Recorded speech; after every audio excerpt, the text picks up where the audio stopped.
Rene. Tonight, I'm going to be here to talk to you about how sleep and dreams restore us. This is my mother, Margaret Emsick, my daughter, Mariah Gleason, my son, Henry Gleason, and my brother, Joe Emsick. Imagine lying in bed after a long day and finally getting to close your eyes. You're so relieved. And then you wake up hours later and your body feels lighter, your mind is clear. All your aches and pains from the day before, well, most of them, have healed. And you don't even know what happened. How did this happen? It's a big mystery.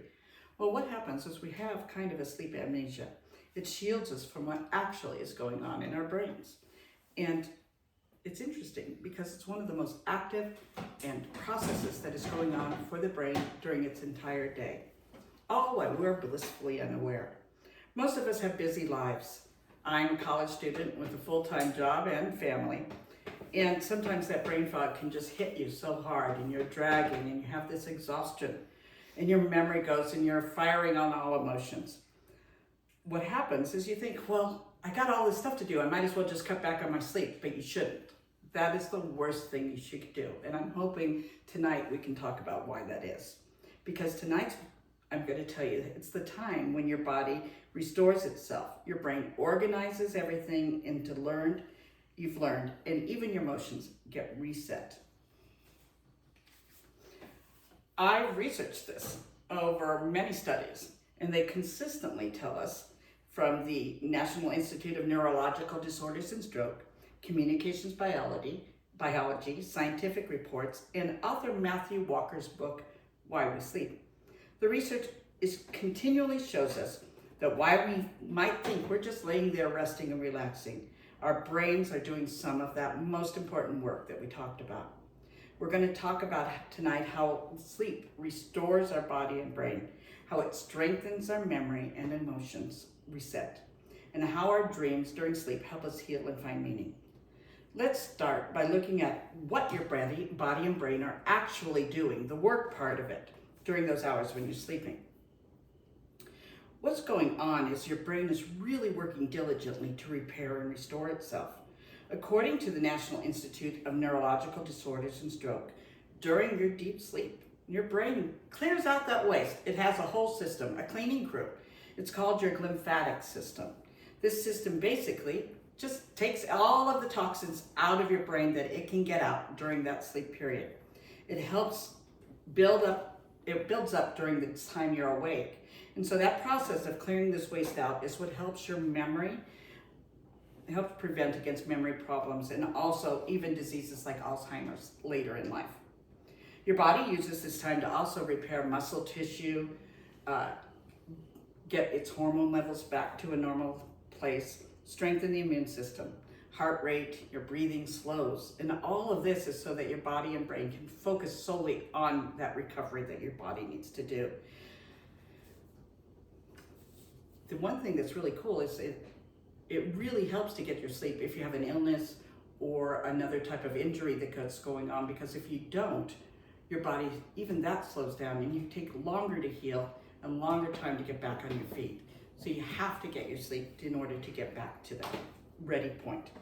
A 2022 study published in Communications Biology found that people who sleep between 6 and 8 hours a day really have a better cognitive performance in their daily life. They actually even have more gray matter in their head. That's in their prefrontal cortex and in their hippocampus. Your prefrontal cortex is where you're organizing and planning and making decisions. It's your reasoning area of your brain, where your hippocampus is your memory part. So with those having to get all restored during the period of time, you can see how essential that maintenance is for this period of your brain's refunctioning and activity. Once everything's recharged and cleaned up, we've got to focus on how we're going to clear your mind, how we're going to help you manage your emotions during the day. You probably heard that pulling an all-nighter is not going to help you remember the exam questions the next day. Well, there's a really good reason for this that's supported by science. The American Psychological Association explains that sleep is what helps strengthen our memory by transferring what we've learned during the day to long-term storage. During deep sleep and REM sleep especially, the brain replays and organizes the memories during the day, helping decide what you should keep and what you should not keep. So part of the thing that you might want to be able to do is rehearse those things before you go to sleep. Even the things you don't like but need to have so your brain knows what to focus on and what to order and remember.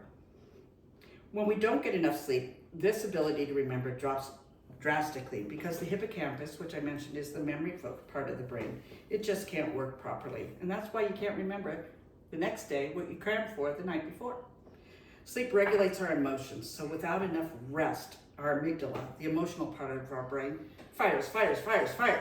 And what's happening is we build up in that anxiety and it's more reactive and the stress part of our hormones are released. And now we can't get that back under control without sleep, specifically REM sleep.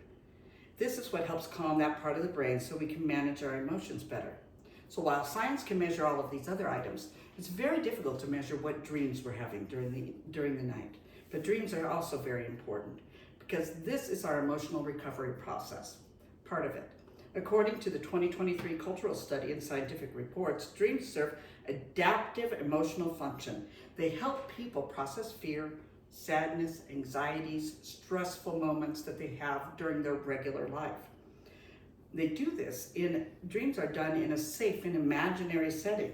And they found this across many cultures that they studied, that the emotional struggles that you have during the day are rehearsed in your dreams in a stress-free environment for you to work to solve.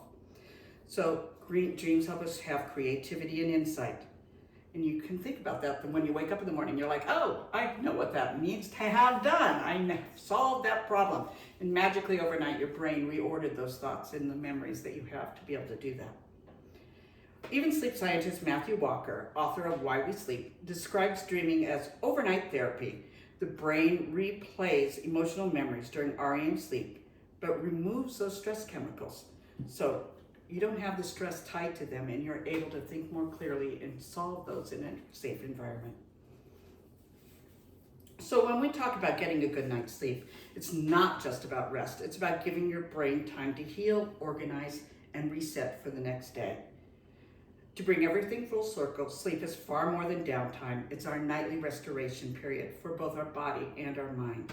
We've seen how sleep clears toxins, repairs the body, strengthens memory, and regulates emotions. And we've seen how dreams play a quiet but powerful role in helping us heal and grow. By understanding how sleep and dreams restore us, we can begin to see rest is not wasted time, but one of the most essential parts of our life. For students and people with busy lives, we need to make sure we get it. Thank you.